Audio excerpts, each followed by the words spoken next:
Programme time line से गॾु आहियां असद मुमताज़। नाज़रीन 8 फरवरी ते मुल्क जूं 12 जनरल चूंड थियण वारियूं आहिनि ऐं मजमूई तौर ते क़ौमी ऐं सूबाई असेंबली में 17,000 कैंडिडेट्स चूंड विड़ी रहिया आहिनि। उन में 11,000 आज़ाद उम्मीदवार आहिनि। तरीक़ो प्रोग्राम जन से असां हिते ॻाल्हाईंदासीं त कि आज़ाद उम्मीदवार अगरि वॾे पैमाने ते खटे अचनि था पिया त छा ईंदड़ हुकूमतुनि में उन जो ॾाढो अहम किरदारु हूंदो ऐं हुकूमती जोड़ जोक में जेकॾहिं आज़ाद उम्मीदवारनि जो किरदारु हूंदो त छा हॉर्स ट्रेडिंग जा जेके ख़दशा आहिनि उहे थी सघनि था पिया ऐं आज़ाद उम्मीदवार केतिरे टाइम ताईं कहिड़ी पार्टी जॉइन करे सघनि था पिया, इलेक्शन कमीशन जा एक्ट उन ते कहिड़ा लागू थियनि था पिया, इन ते तफ़सीली ॻाल्हाइबो ऐं गॾोगॾु ॻाल्हाइबो त के जेको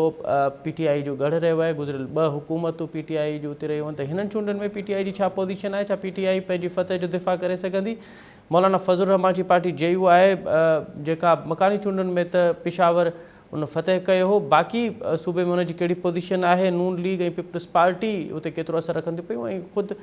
KPK जे अंदरि कॉम्प्रेस पार्टी यानी ANP ऐं ॿियूं के पार्टियूं आहिनि उन्हनि जो असरु केतिरो आहे, कहिड़नि हल्कनि ते सख़्तु मुक़ाबिलो थियण वारो आहे, कहिड़ियुनि पार्टियुनि में सख़्तु मुक़ाबिलो थियण वारो आहे, उते आज़ाद उम्मीदवार जी पोज़ीशन कहिड़ी हूंदी, इन ते तफ़सीली ॻाल्हाइबो। इन असांखे प्रोग्राम में जॉइन कयो आहे शुआब ओस्तो साहब, पाण मुल्क जा मुमताज़ तर्जुमे निगार, क़ानूनदान ऐं कॉलमिस्ट आहिनि ऐं उन सां गॾोगॾु असांखे पेशावर मां जॉइन कयो आहे सीनियर सहाफ़ी तर्जुमे निगार जनाब तारिक वहीद साहब। तारिक साहब, प्रोग्राम में खुश आमदीद सर।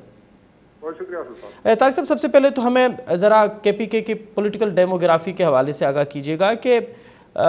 सूबाई और कौमी असेंबली पे कितने उम्मीदवार जो हैं वो मद्दे मुकाबिल हैं और कौन सी पार्टी को इस वक्त आप समझ रहे हैं कि मजमूई तौर पे एज हासिल है। अच्छा, जहाँ तक उसकी डेमोग्राफी की बात करें तो खैबर पख्तूनख्वा में 45 जो है वो कौमी असेंबली की नशिस्तें है, इसी तरह 115 जो है वो सूबाई असेंबली की नशिस्त है। इसमें अभी जो जमशुदा कबायली अजला है उनकी सीटें भी शामिल हो गई है, तो ये मजमूई तौर पर जो जनरल नशिस्तें हैं उनकी तादाद 115 हो गई है। दूसरा, अगर डायनामिक्स की बात कर लें तो इस वक्त जो हर इलेक्शन में हमने देखा है कि पंजाब और सिंध के बरक्स जो खैबर पख्तूनख्वा की इंतखाबी डायनामिक्स है वो मुख्तलिफ होती है। अगर हम बात करें 2013 इंतखाबात की तो उस वक्त जो है PTI की जो एक लहर जो शुरू हुई थी जो 2018 में फिर पूरे मुल्क तक फैल गई, तो उससे पहले यहाँ पर अवामी नेशनल पार्टी की हुकूमत थी। इससे पहले जो है 2002 में MMA को यहाँ के अवाम ने अक्सरियत दी थी, उन्होंने हुकूमत कायम की थी जो मजहबी जमातें थी। तो मुख्तलिफ औकात में जो है यहाँ की जो इंतखाबी डायनामिक्स है वो तब्दील होती रही थी। अलबत्ता जो 2013 और 2018 के इंतखाबात में पहली दफ़ा इस तरह देखा गया है कि खैबर पख्तूनख्वा में एक जमात दूसरी दफ़ा इक़्तिदार में आई है और उसका नाम है PTI। तो PTI के जो हालात यहाँ पर दरपेश हैं, यहाँ पर मुख्तलिफ मजहबी जमातों का भी ठीक ठाक होड़ है, जिसमें जमीयत उलमा इस्लाम जो है सर फहरिस्त है, साथ ही साथ अवामी नेशनल पार्टी का भी ठीक ठाक होड़ है यहाँ पर। जबकि तीसरी कैटेगरी में हम पीपल पार्टी को रखते हैं। लेकिन PTI की आमद के बाद 2013 के ज़हूर में जब PTI की आमद हुई तो जो इंतखाबी डायनामिक्स थी उसको मुकम्मल तौर पर PTI ने तब्दील कर दिया। इस वक्त अगर हम बात कर रहे हैं जो अभी इंतखाबी माहौल बना है तो PTI पर जो बंदिशें आयद की गई है, उनके उम्मीदवार जो है वो आज़ाद डिक्लेयर किए गए, उनसे इंतखाबी निशान छीना गया है, उनके लिए बंदिशें है, उन पर जमानतों पर है बहुत से उम्मीदवार, या उनको इंतखाबी मुहिम जिस तरह खुलकर जो है चलाने नहीं दिया जा रहा है। तो उस वजह से जो यहाँ पर इंतखाबी माहौल है वो कुछ कंफ्यूज जो है वो नजर आ रहा है। और उस तरह की इंतखाबी सरगर्मियाँ जो माजी में हम देखते थे, जिस तरह हल्ला गुल्ला नजर आता था, जिस तरह रैलियाँ, जलसे जुलूस, उस तरह का माहौल अभी 10 दिन रह गए आम इंतखाबात में, लेकिन उस तरह का माहौल खैबर पख्तूनख्वा में नहीं बन सका है। जो बड़े जलसे हुए हैं उसमें गुज़िश्ता हफ्ते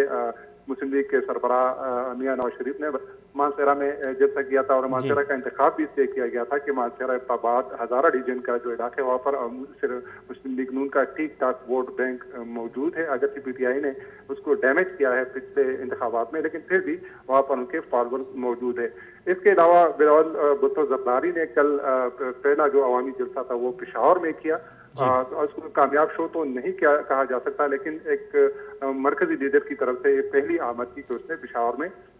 एक बड़ा इंतखाबी जलसा किया। इसके अलावा हमने नहीं देखा है कि मरकजी कायदीन की सतह पर या जो बड़ी जमातें हैं उनके कायदीन ने यहाँ पर इंतखाबी सरगर्मियों में हिस्सा लिया है। छोटी छोटी मीटिंग, काबिनेट मीटिंग वो मौलाना फजल रहमान जी करते रहे हैं अपने आबाई हल्के रिया खान में। इसके अलावा सलाल हक भी अपने आबाई हल्के जीर में जो है वहाँ तक ही महदूद है, लेकिन बड़ी सतह पर जो अवामी जलसे हैं वो उस तरह नजर नहीं आ रहे हैं। तारिक साहब ये बताइएगा, तारिक साहब ये बताइएगा कि जो पीटीआई की सूरत हाल है वो तो समझ में आ रही है कि उनको जिस तरह से उनके उम्मीदवार आज़ाद हैसियत से लड़ रहे हैं और फिर कहीं और भी वो बड़े जलसे करने में अब तक कोई बड़ा जलसा नहीं कर पाए, लेकिन मौलाना फजल रहमान क्योंकि वो मकानी चुन इंतखाबात जीत चुके थे पेशावर के और बाकी भी कुछ बाई इलेक्शंस भी उन्होंने जीते थे, तो मौलाना फजल रहमान की पार्टी ने अब तक अगर कोई बड़ा जलसा नहीं किया तो उसकी क्या वजूहत? बिल्कुल, ये ताज्जुब की बात है कि चले पीटीआई के लिए बंदिश माहौल साजगार नहीं है, लेकिन दूसरी जो जमातें हैं, अगर हम बात करें, आपने जेयूआई की बात की, मौलाना फजल रहमान की बात की, तो यही सूरत हाल जो यहाँ पर बड़ी कौम परस्त जमात है अवामी नेशनल पार्टी, उसको भी दरपेश है कि अगर एक बड़ी जमात, एक मारूफ जमात के लिए बंदिश है, उनके लिए मैदान मौजूद नहीं है, तो ऐसे हालात में जमीयत उलमा इस्लाम और अवामी नेशनल पार्टी और साथ ही साथ पीपल्स पार्टी के लिए भी मैदान खाली था, लेकिन इस स्पेस को उस तरह जेयूआई, एएनपी और पीपल्स पार्टी ने उस तरह पुर नहीं किया, इस सूरत का फायदा नहीं उठाया। और यही वजह है कि ज्यादातर हमने देखा है कि जो मरकजी कायदीन है, जो बड़ी जमातों के लीडर्स हैं, वो अपने आबाई हल्कों तक ही महदूद रहे हैं और अपने आबाई हल्कों, अपनी आबाई नशिस्तें जीतने पर ही मरकूज है। अगर हम बात करें मौलाना फजल रहमान की, तो डे खान में है या पंजाब का उसने दौरा किया, खैबर पख्तूनख्वा में जिस तरह आपने बात की कि वादी पेशावर में जेयूआई का ठीक ठाक वोट बैंक मौजूद है, यहाँ पर जेयूआई ने कोई बड़ा जलसा अभी तक मुनक़िद नहीं किया। इसके अलावा अवामी नेशनल पार्टी की बात करें तो उनका फोकस ज्यादातर चारसद्दा या मर्दान ही है, और उनमें भी अमीर हैदर होती अपने आबाई हल के मर्दान पर फोकस किए हुए हैं और अहमद वली खान जो है वो चारसद्दा पर फोकस किए हुए हैं। तो ऐसा लग रहा है कि बेशतर जो लीडर है वो अपने आबाई नशिस्तें निकालने के लिए वो तो तवज्जो दे रहे हैं, सरगर्मियां जारी रखे हुए हैं, लेकिन ओवरऑल जो जमाती सतह पर जो बड़ा अपना मुहिम आगे बढ़ाने के लिए, अपना मशहूर आगे रखने के लिए बड़ा अवामी जलसा उस तरह इन जमातों की तरफ से हमें देखने में नहीं आ रहा। तारिक साहब ये बताइएगा, तारिक साहब जरा ये बताइएगा कि सिंध में अगर हम बात करें तो सिंध में एक तरफ पीपल्स पार्टी है और दूसरी तरफ MQM, नून लीग, JUI और GDA का यहाँ पे इत्तेहाद बना हुआ है और NTPP मुहिम चला रहे हैं कि पीपल्स पार्टी एक तरफ है और बाकी जमातें जो हैं वो दूसरी तरफ इत्तेहाद की सूरत में इलेक्शन लड़ रहे हैं। और फिर पंजाब की अगर सूरत में देखें तो फिर नून लीग और इस्तेकाम पाकिस्तान पार्टी के बीच में एक सीट एडजस्टमेंट हुई है। KPK में कोई इस तरह का कोई इत्तेहाद हुआ है कि जहाँ पे दीगर पार्टियों ने मिल के एक इत्तेहाद बनाया हुआ हो और सीट दर सीट जो है उन्होंने सीट एडजस्टमेंट की हो और फिर PTI को टफ टाइम देने के लिए या PTF का रास्ता रोकने के लिए कोई इस तरह की एक मतबली बनाई हुई?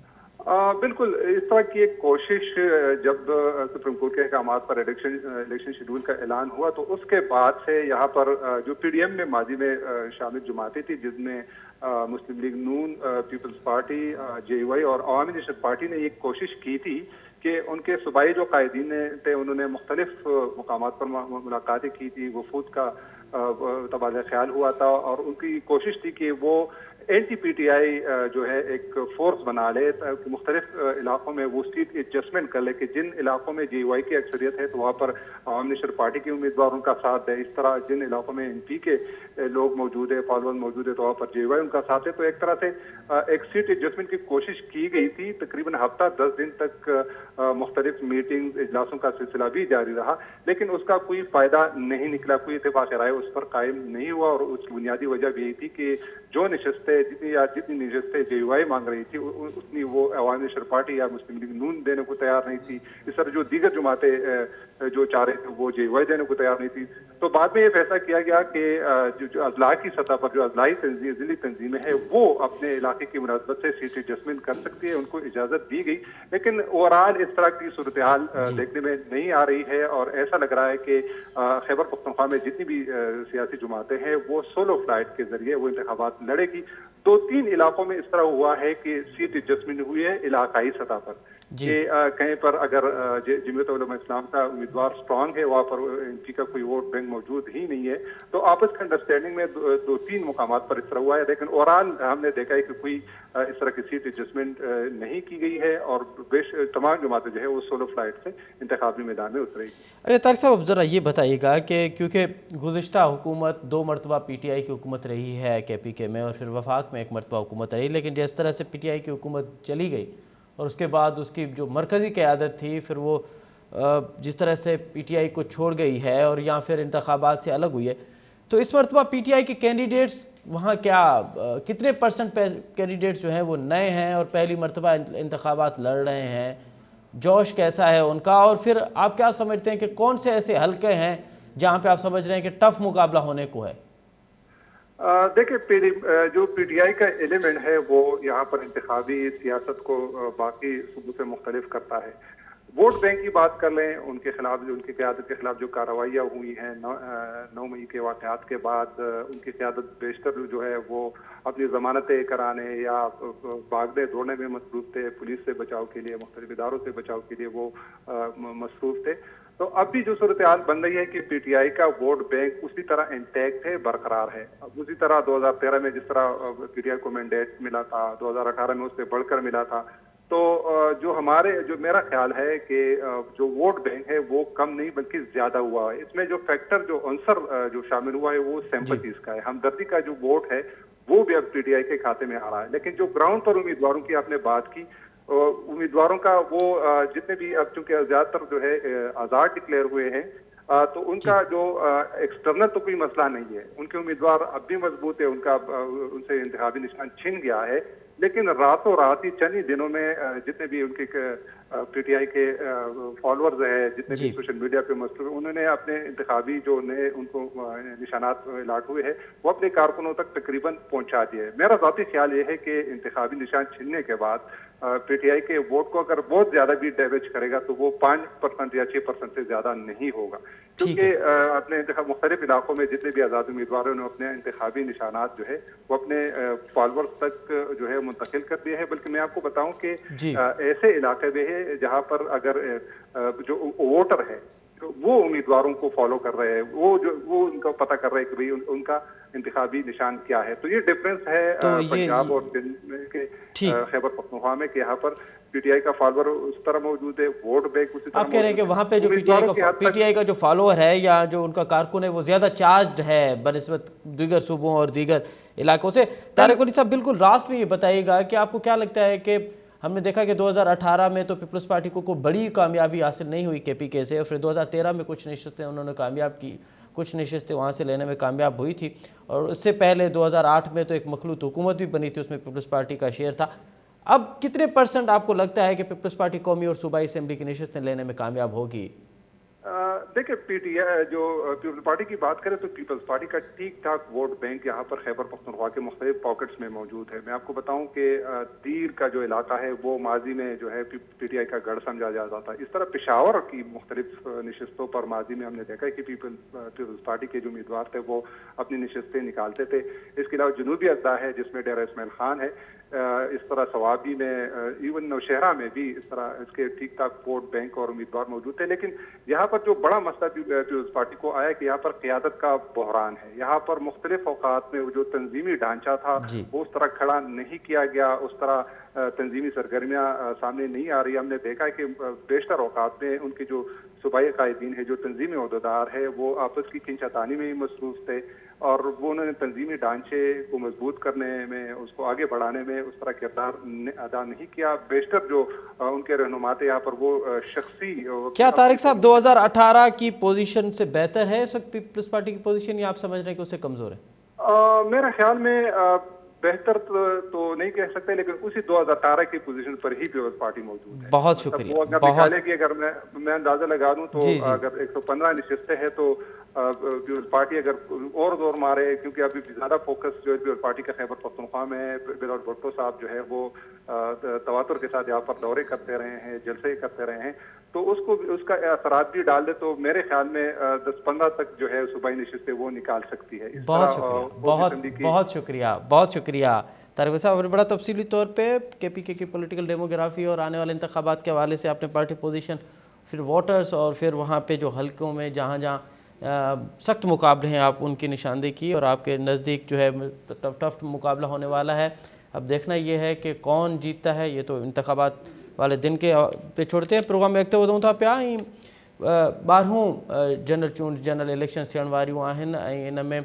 कोई 17,000 उम्मीदवार हिस्सो वठी रहिया आहिनि मजमूई तौर ते सूबाई क़ौमी असेंबली जी सीटुनि खे मिलाए हाणे इन में 11,000 कैंडिडेट्स खां वधीक कैंडिडेट्स उहे आहिनि जिन खे आज़ाद उम्मीदवार तौर चूंड विड़ी रहिया आहिनि। इहे आज़ाद उम्मीदवार ॾाढा अहम हूंदा हुकूमत जी जोड़जक लाइ, ऐं जेकॾहिं वॾी तादाद में खटे था अचनि त पोइ अञा हिकिड़ो ॿियो मामिलो बि थी सघे थो। ॿियो मामिलो कहिड़ो आहे इहो मालूम कंदासीं ऐं हिन असांखे प्रोग्राम में जॉइन कयो आहे मुल्क जो मुमताज़ तजज़ियेनिगार कॉलमिस्ट ऐं कानूनदान जनाब शहाब बोस्तो साहब। शहाब साहब प्रोग्राम में ख़ुशि आमदीद। शहाब साहब मुंहिंजो आवाज़ अवां ते अचे पियो? जी जी शहाब साहब सभ खां पहिरियों त इहो ॿुधाइजो त 17,000 कैंडिडेट्स आहिनि उन में 11,000 आज़ाद उम्मीदवार आहिनि। अवां छा था सम्झो त एॾी वॾी तादाद में इहा ॻाल्हि त सम्झ में अचे थी त PTI जे करे वधियो आहे पर 11,000 कैंडिडेट्स आज़ाद उम्मीदवार आहिनि ऐं जेकर हिन में हिकिड़ो चङो भलो हिसो खटे थो अचे त पोइ हुकूमत जी जोड़जक में उन्हनि जो किरदारु कीअं पिया ॾिसो? छा आज़ाद उम्मीदवार अहम किरदारु अदा कंदा? ॾिसो साईं हे जेको हिन वक़्तु जेको अंग अखर तव्हां ॿुधायो था आज़ाद उम्मीदवारनि जा जी सर इनखे बि सम्झण जी ज़रूरत आहे त एॾी वॾी तइदाद में आज़ाद उम्मीदवार छो बीठा आहिनि। हिकिड़ो त जेका जंहिंजे तरफ़ तव्हां इशारो कयो त हिकिड़ी तमामु वॾी पार्टी PTI खे यानी बिल्कुलु ख़तमु कयो वियो ऐं उनजी जेका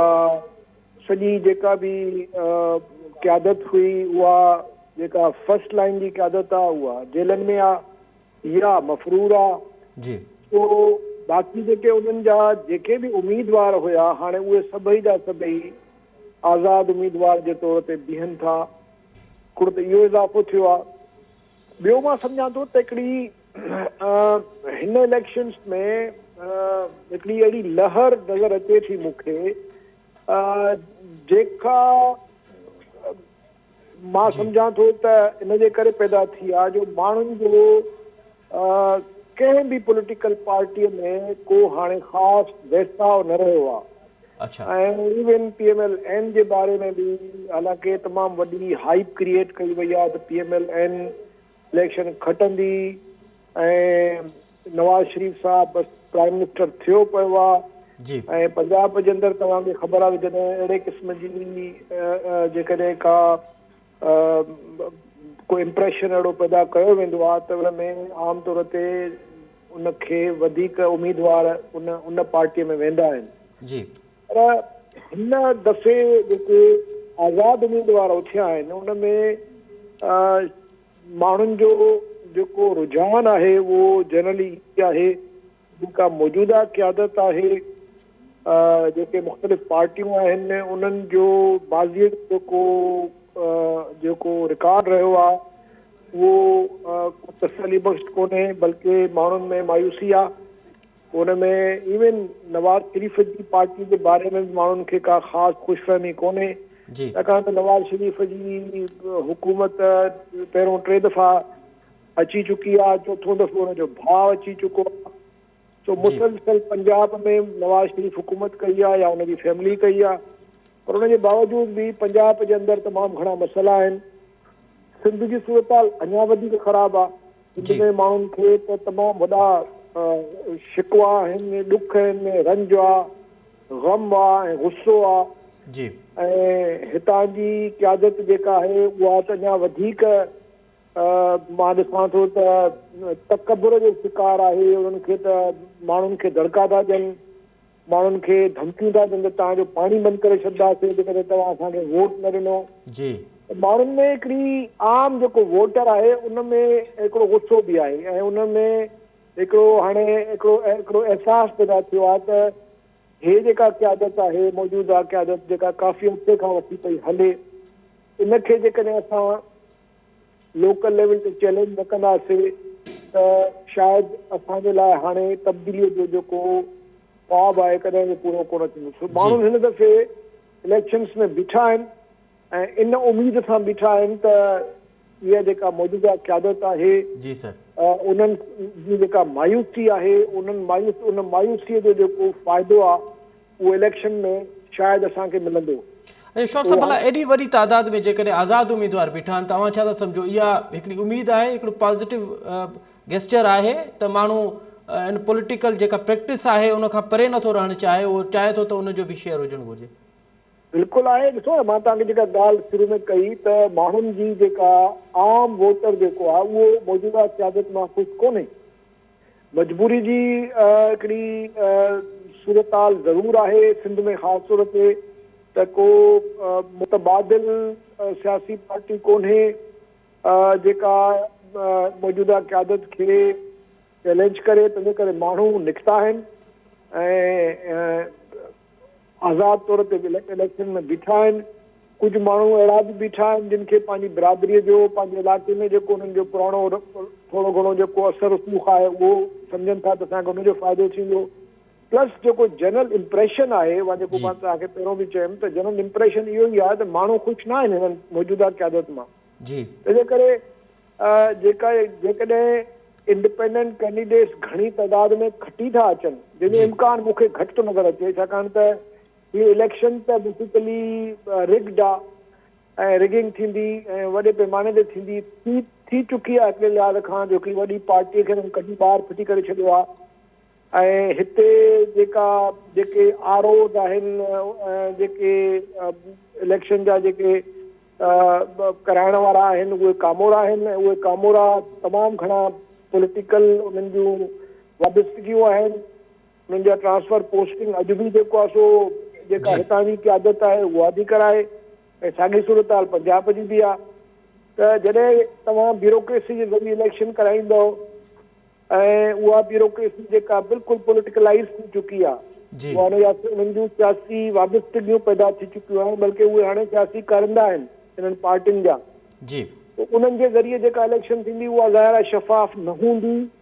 हुन में वॾियूं बेज़ाब्तियूं थींदियूं, हिन में धांधली जा तमामु वॾा इम्कान आहिनि। पर जेकॾहिं को मौजूदो थिए थो त जेकॾहिं कंहिं हद ताईं बि शफ़ाफ़ इलेक्शन थियनि था त उनजे नतीजे में पोइ असांखे उमेद करणु घुरिजे, उमेद करे सघिजे थी त इंडिपेंडेंट कैंडिडेट्स बि खटी सघनि था, छाकाणि त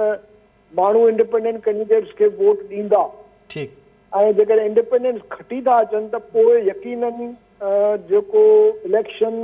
जी जेका जेको ॿियो फेज़ हूंदो, फेज़ जेको आहे प्रोसेस आहे, उन में इंडिपेंडेंस जी तमामु वॾी एडवांटेज पैदा थींदी ऐं मुख़्तलिफ़ तरीक़ा इस्तेमालु थींदा ऐं थी सघे थो त हॉर्स ट्रेडिंग वॾे पैमाने ते थिए ऐं हुन में ज़ाहिर आहे हर क़िस्म जा दबाव ऐं उन में लालचियूं ऐं पैसा ऐं मुख़्तलिफ़ क़िस्मनि जा ज़रिया इस्तेमालु थींदा जंहिं इंडिपेंडेंस जेके आहिनि इहे हिननि खे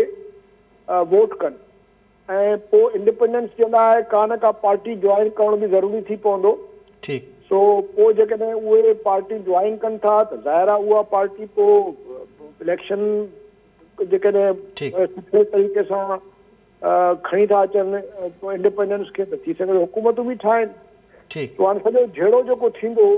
जेकॾहिं साफ़ इलेक्शन कंहिं हद ताईं बि थियनि था त पोइ इंडिपेंडेंस जो चङो ख़ासो असर हूंदो। वॾी महिरबानी। ईरान जो परॾेही वज़ीर अॼु पाकिस्तान पहुतो आहे ऐं उहो अमन ऐं दोस्ती जो पैगाम खणी पाकिस्तान पहुतो आहे। गुज़िरियल 2 हफ़्तनि खां जेका पाकिस्तान जे अंदरि पाकिस्तान ऐं ईरान जे विच में छिकताण हुई उन में घटिताई जा इम्कान आहिनि। हीअ अॼु जेको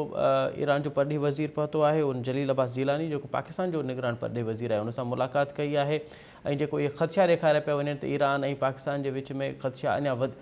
छिकताण अञा वधण जा इम्कान हुया ऐं चीन उन में टियाकरी जी आछ कई हुई, ॿियनि केतिरनि ई मुल्कनि उन में टियाकरी जी आछ कई, उन जे बावजूदु ॾाढो सुठो गेस्चर इहो आहे त ईरान जो परॾेही वज़ीर पाकिस्तान पहुतो आहे। छा मुलाक़ात थी आहे ऐं फ्यूचर जे हवाले सां कहिड़ी प्लानिंग कई वेंदी इन ते ॻाल्हाईंदासीं। हिन वक़्तु प्रोग्राम में जॉइन कयो आहे डॉक्टर जमील अहमद ख़ान साहब, कंहिं तारफ़ जा मोहताज न आहिनि, अॻूणा एम्बेसडर आहिनि ऐं आलमी मामलनि ते तमामु मुमताज़ नज़र अथनि। डॉक्टर साहब प्रोग्राम में ख़ुशि आमदीद। अच्छा डॉक्टर साहब सभ खां पहिरियां त इहो ॿुधाइजो त गुज़िरियल 2 हफ़्तनि जी छिकताण घटि थी ख़तमु थी, अॼु हुसैन जेको परॾेही वज़ीर आहे ईरान जो जॾहिं पाकिस्तान ऐं इस्लामाबाद जी सरज़मीन ते पहुतो त ख़ैर जेको जियो पॉलिटिकल सिनारियो आहे असां वटि जेको मंज़रनामो आहे उन में ख़तमु थियण त तमामु ॾुखियो कमु आहे ऐं इन जो इशारो रूस बि ॾेई चुको आहे, चीन बि ॾेई चुको आहे, इन जो इशारो ईरान पाण ॾेई चुको आहे त ॿिया मुल्क आहिनि जेके उहे हिन मामलनि में इन्वॉल्व था थी वञनि ऐं उहे हथी था ॾियनि ॿिन्हिनि साइडनि जा जेके टेररिस्ट आहिनि ऐं ॿिन्हिनि साइडनि जा जेके ॿिया माण्हू आहिनि त उन जे करे हीअ फ़िलहालु जेके आई आहे ख़ामोशी थोरी जेका पॉज़ ईंदो ऐं जेकी ख़ुशि अख़लाक़ी जो जेको मुज़ाहिरो कयो आहे, जेको सुठी डिप्लोमेसी जो मुज़ाहिरो कयो आहे ॿिन्हिनि परॾेही वज़ीरनि, ख़ासि तौर ते ईरान, ऐं उन में यकीनन उन जो सबबु बि इहो आहे त ईरान ऐं पाकिस्तान, पहिरीं ॻाल्हि त इहा आहे त ईरान पहिरियों मुल्क हो जेको जंहिं 14 अगस्त 47 में पाकिस्तान खे सां राब्तो, पंहिंजो सफ़ारती राब्तो, यानी पाकिस्तान खे तस्लीम करे सफ़ारती राब्तो न कयो। ॿी ॻाल्हि इहा त पाकिस्तान ऐं टर्की, इहे ॿ मुल्क आहिनि सॼी दुनिया में जेके अक़वाम मुतहिदा में बि वेंदा आहिनि। इन दफ़े त टर्की न कयो, पर वाहिद ईरानी मुल्क हो जेको ईरान मुल्क जेको कश्मीर जो ज़िक्र उन जो सदर जेॾी महिल अक़वाम मुतहिदा जनरल असेंबली में बीहंदा त उते बि कश्मीर जी ॻाल्हि कंदो आहे, हिते बि कंदो आहे, ऐं मुस्लमाननि जी बि ॻाल्हि कंदा आहिनि। ॾिसो हाणे फ़लस्तीन जे मामले में बि ईरान सभिनीनि खां अॻियां बीठो आहे वञी। त हीअ तव्हां जे ॾिसो मंज़रनामो जियो पोलिटिकल सिनारियो में, त उन में ज़ाहिर ॿी दौर जेका आहे उहो अमेरिका ऐं उन जा अलाइज़, त हू त उन जो इंट्रस्ट इहो आहे त ईरान खे उहो ई सोगो करणु था चाहिनि। उन जा सबबु खोड़ सारा आहिनि। इनरिचमेंट जो सबबु आहे, ईरान हिकिड़ो ताक़तवर मुल्क आहे, ईरान सां ख़तरो आहे जे इज़राइल खे बि ऐं ॿिया गल्फ कंट्री, ख़ासि तौर सऊदी अरब ऐं ॿिया कंट्री, उहे बि ईरान खां शिरकत कंदा आहिनि। त उन लिहाज़ सां काफ़ी अरसे खां इहो उन्हनि कोशिशि कई त ईरान खे कंहिं लिहाज़ सां सोगो कनि। ईरान एतिरी मुसीबतनि, एतिरनि ॾुखियाईनि, एतिरनि सैंक्शन जे बावजूदु उन जेको आहे पंहिंजो सिलसिलो, पंहिंजो क़ौमी जेको वक़ार आहे उन सां सौदो न कयो, ऐं पंहिंजी प्रोग्रेस बि जारी रखी, इनरिचमेंट बि जारी रखी। त इन लिहाज़ सां ईरान चाइना 400 बिलियन जो उते इन्वेस्टमेंट करे थो पियो अॻिते 25 सालनि में। चाइना सां ईरान जो आहे लाॻापा तमामु मज़बूत थी विया आहिनि। रेलवे लाइन हुन विछाए छॾी आहे 150 किलोमीटर अफ़गानिस्तान में, ऐं उहो टोटल 2000 किलोमीटर जो। त हीअ सभु शयूं जे असां ॾिसूं, उन्हनि जा 6 जेके डिफेंस जो हिकिड़ो एग्रीमेंट आहे इंटेलिजेंस कलेक्शन जो, बाक़ी 6-7 तमामु मज़बूत एग्रीमेंट चाइना। त चाइनीज़ जी बि जेका मां शुरू खां वठी इहो ई चवंदुसि त चाइना जेको आहे उनजी कोशिशि इहा हूंदी त इहा ॻाल्हि न फैले, इहे ॿई पाण में न विढ़नि, छो जो इहे विढ़ंदा त मक़सदु ॿियनि जो जेको आहे उहो थी वेंदो। त इन दफ़े मां सम्झां थो रियलाइज़ ॿिन्हिनि पासे खां थी आहे। ईरान ते बिल्कुलु क्लियर आहे पंहिंजे पासे ॾांहुं, असांजे पासे केॾी महिल उहो थोरो लोॾे में अची वेंदा आहिनि पंहिंजी सोच में ऐं पंहिंजे ख़्याल में। पर हीअ जेको हाई लेवल, हीअ जेका हाणे मीटिंग थी आहे उन में उन्हनि वरी भेरे उन्हनि चयो आहे त असां बिल्कुलु ॿई पासा जेके मिली असां हिन जो मुक़ाबिलो कंदासूं। ॾिसो न, ईरान सां असांजी सकाफ़त आहे, असांजी मज़हबी लिहाज़ सां, सकाफ़ती लिहाज़ सां, कल्चरल लिहाज़ सां, सभिनीनि सां। ऐं पोइ उन खां अलावा सिक्योरिटी, ॾिसो ईरान केतिरी वॾी ॻाल्हि करे वियो त पाकिस्तान जी सिक्योरिटी जेका आहे उहा ईरान जी आहे, ऐं उन में असां त हू काफ़ी इन मामले में दिलासो ॾेई वियो आहे। ऐं असांखे हाणे कुझु थोरो अॻिते वधिणो पवंदो ऐं ॾिसणो पवंदो त असां बिल्कुलु सही पिया चओ डॉक्टर साहिब। त हाणे वरी पाकिस्तान जे लाइ बि इहो आहे त पाकिस्तान खे अॻिते वधिणो पवंदो। पर डॉक्टर साहिब, हे जेको अव्हां जी मौजूदगी जो फ़ाइदो वठंदासीं त हिकु हूसी बाग़ियुनि वारो मामिलो हो, पोइ जहाज़ जे किडनैपिंग वारो मामिलो, ऐं उनखां पोइ वरी फ़लस्तीन ऐं इसराइल जे विच में हाणे लिबनान जो उन में दाख़िल थियणु, ऐं लिबनान जा जेके लिबनान जो बाज़ाब्ता तौर ते उन जंग में दाख़िल थियणु। तव्हां सम्झो था पिया त पाकिस्तान ऐं ईरान जी कशीदगी जो हिकिड़ो सबबु छा इहो एॾां बि सम्झी सघिजे पियो? कोशिशि त कराइनि था पिया न। रशिया त चई चुको आहे त जेके तव्हां किथे पाकिस्तान ईरान जे उहो कोशिशि ॿियनि कंट्रियुनि जी इहा हूंदी आहे इन्हनि खे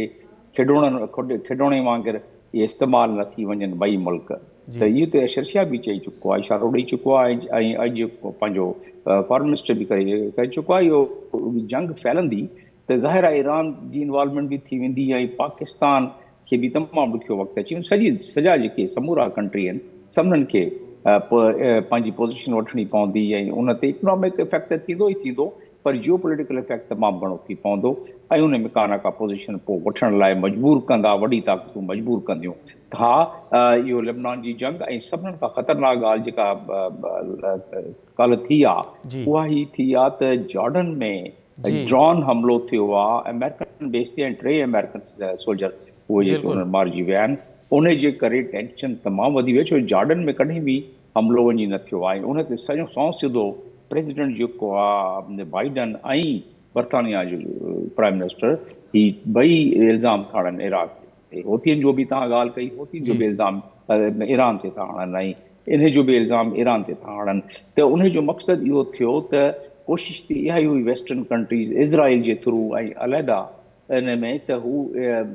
ईरान खे कंहिं लिहाज़ सां हिकिड़ी स्टेज ते इहा अची वई त ईरान ते इन जो ख़्यालु हो त बम्बार्डमेंट करे उन्हनि जा जेके एनरिचमेंट फैसिलिटीज़ तबाह कयूं। उन खां अलावा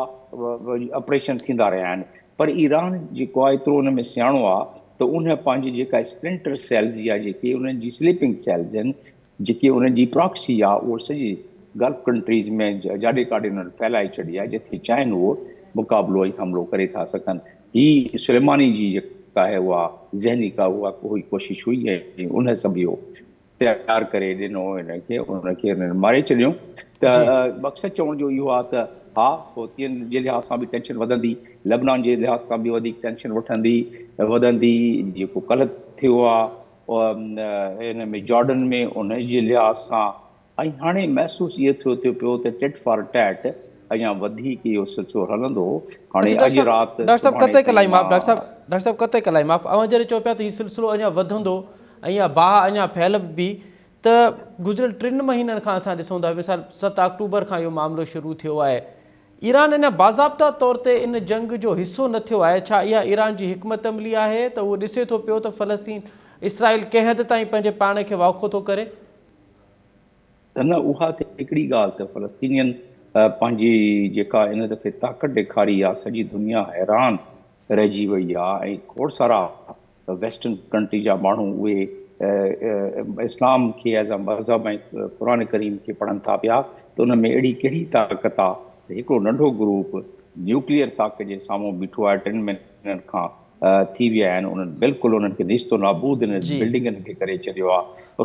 हू माण्हू अञा बि वञनि था। हीअ त पहिरीं ॻाल्हि थी। ॿी ॻाल्हि इहा त ईरान जो जेसि ताईं तालुक़ु आहे त ईरान खे त ज़ाहिर आहे ईरान रिटेलिएट करण लाइ त उन सभु पंहिंजा तयारियूं करे वरितियूं आहिनि, पर ईरान पाण छो नथो करे, उहा हिन जी हिकमत अमली आहे। इन करे हिकमत अमली आहे कि ताक़त खे ताक़त रोकंदी आहे। त ईरान शायदि करे वञे हा, पर जेके बहरी बेड़ा बीठा आहिनि अमेरिका जा, अमेरिका पंहिंजी जंगी जहाज़ हीअ अचे उन